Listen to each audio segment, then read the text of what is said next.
بسم اللہ الرحمن الرحیم نحمدہ ونصلی علی رسولہ الکریم۔ کسی نے سوال پوچھا تھا، کیونکہ یہ ہمارا چینل جو ہے نا وہ سوالوں کے اوپر ہے، بچوں کے ناموں کے اوپر ہے، تو اس لیے آج کا جو نام ہے وہ ہے مرحا۔ بچی کا نام مرحا رکھنا کیسا ہے؟ بچی کا نام مرحا رکھنا کیسا ہے؟ تو مرحا نام کا مطلب کیا ہے؟ مرحا نام کے الفاظ کیا ہیں؟ اس کا تلفظ کیا ہے؟ آج ہم اس ویڈیو کے اندر یہ ڈسکس کریں گے۔ تو آگے بڑھنے سے پہلے آپ سے گزارش ہے کہ اگر آپ چینل پر نئے ہیں تو چینل کو سبسکرائب کر کے بیل آئیکن کو دبا دیں اور ہماری ویڈیو کو لائک بھی کر دیں تاکہ ہماری اس سے حوصلہ افزائی ہو سکے۔ تو مرحا یہ میم کے نیچے کسرہ ہے، زیر ہے کسرہ، اور آخر میں ہا، ہاتھی والی ہا۔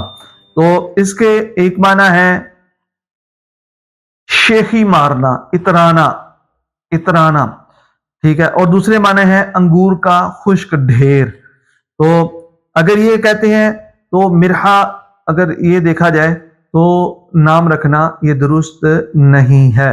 مرحا نام رکھنا درست، اس طرح رکھنا درست نہیں ہے۔ اگر اس کا مرحا رکھ دیں، یعنی میم کے اوپر زبر ہو اور ہا کے بعد کھڑی زبر ہو، ہا کے اوپر کھڑی زبر ہو، یا لکھ کر میم رے اور ہے اور یہ، اور اس کے اوپر کھڑی زبر لگا دے، جس طرح بشرا ہوتا ہے، جس طرح جو ہے نا اور دوسرے الفاظ ہوتے ہیں، تو اس کا مطلب کیا بنتا ہے؟ یعنی میم کے فتحہ اور ہا کے کھڑے زبر کے ساتھ، تو یہ مرح کی جمع ہے، تو مرح کا معنی بھی اترانے والا یا ہلکا آتا ہے، تو مرحا نام بھی رکھنا درست نہیں ہے۔ لیکن اگر مرحا تھوڑا لمبے کے ساتھ رکھے تو اس کا مطلب ہوتا ہے کہ تیر کا نشانے کے اوپر لگنا، تیر کا نشانے کے اوپر لگ کر جب اس کو شاباش دی جائے تو اس کو کہتے ہیں مرحا، مرحا۔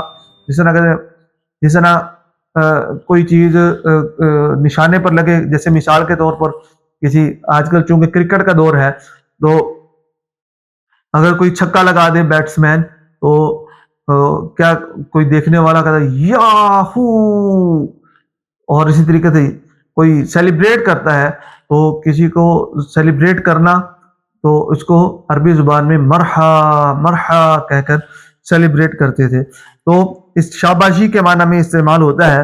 تو اس طرح اگر رکھا جائے، مرحا نام رکھا جائے تو یہ تو چلو درست ہو سکتا ہے، لیکن اس میں غلط معنی کا بھی احتمال ہے، تو اس لیے مرحا ہو مرحا ہو تو یہ دونوں نام رکھنا یہ درست نہیں ہے۔ لہذا مرحا یا مرحا یا مرحا یہ تینوں نام یہ نہیں رکھنے چاہیے۔ امید کرتے ہیں کہ جی آپ کو آج کی ویڈیو پسند آئی ہوگی۔ اگلی ویڈیو تک کے لیے ہمیں اجازت دیں، تب تک کے لیے السلام علیکم ورحمۃ اللہ وبرکاتہ۔